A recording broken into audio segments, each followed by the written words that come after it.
उत्तर प्रदेश में एक ऐसा फैसला आया है जिसने शिक्षकों की चिंता बढ़ा दी है। इस फैसले के बाद नौकरी कर रहे शिक्षक ये सोच रहे हैं कि अब हमारी नौकरी रहेगी या फिर चली जाएगी। दरअसल 16 अगस्त को इलाहाबाद हाई कोर्ट ने 2019 में उत्तर प्रदेश में हुई 69,000 शिक्षक भर्ती की मेरिट लिस्ट रद्द करने का आदेश दिया।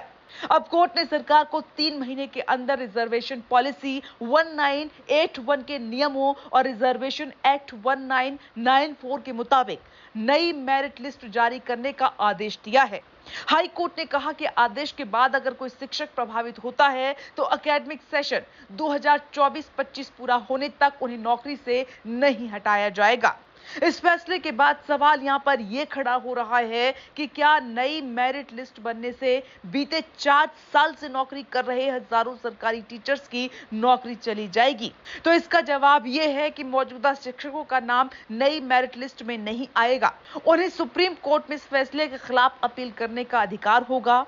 अगर सुप्रीम कोर्ट हाई कोर्ट के फैसले पर रोक लगाता है तो फाइनल वर्डिक्ट आने तक किसी की नौकरी नहीं जाएगी। अब आपको बताते हैं कि पूरा मामला क्या है। दरअसल 2019 में 69,000 पदों पर भर्ती के लिए 4,10,000 कैंडिडेट्स ने एग्जाम दिया। 2018 में प्रदेश सरकार ने 69,000 टीचर्स की भर्ती के लिए नोटिफिकेशन जारी किया था। इसके लिए 2019 में लगभग 4,10,000 कैंडिडेट्स ने एग्जाम दिया। 2020 में रिजल्ट आया और कुल 1,47,000 कैंडिडेट्स पास हुए। इनमें से 1,10,000 कैंडिडेट्स रिजर्व्ड कैटेगरी के थे। इस मेरिट लिस्ट के आधार पर ही 69,000 टीचर्स का सिलेक्शन हुआ था। मेरिट लिस्ट में 27% की जगह 3.86% ओबीसी रिजर्वेशन मिलने के खिलाफ याचिकाएं दायर हुई। मेरिट लिस्ट जारी होने के बाद कुछ कैंडिडेट्स ने सिलेक्शन पर सवाल खड़े किए और एग्जाम दे चुके कैंडिडेट ने एग्जाम में रिजर्वेशन एक्ट का पालन न करने और 18,988 कैंडिडेट्स को ओबीसी कोटे के रिजर्वेशन का फायदा न मिलने के खिलाफ हाई कोर्ट में याचिका दायर की थी। याचिकाकर्ताओं के मुताबिक ओबीसी कैंडिडेट्स को 27% ओबीसी आरक्षण की जगह सिर्फ 3.86% आरक्षण मिला था। वहीं सरकार ने कहा था कि ओबीसी कैंडिडेट्स को 31,100 पदों पर भर्ती दी गई है। कोर्ट ने अब माना है कि भर्ती में आरक्षण के नियमों में गड़बड़ी हुई है, इसीलिए नई मेरिट लिस्ट 3 महीने में जारी की जाए। इस मुद्दे पर राजनीति भी बहुत हो रही है। विपक्ष सरकार पर हमलावर है और अखिलेश यादव ने इसे बीजेपी का घपला, घोटाला और भ्रष्टाचार करार दिया है। वहीं सरकार ने कोर्ट के इस फैसले का स्वागत किया है और कहा कि हाई कोर्ट का यह फैसला न्यायपूर्ण और स्वागत योग्य है। अब आपको बताते हैं कि अखिलेश यादव ने दरअसल क्या लिखा था अपनी एक्स पोस्ट पर।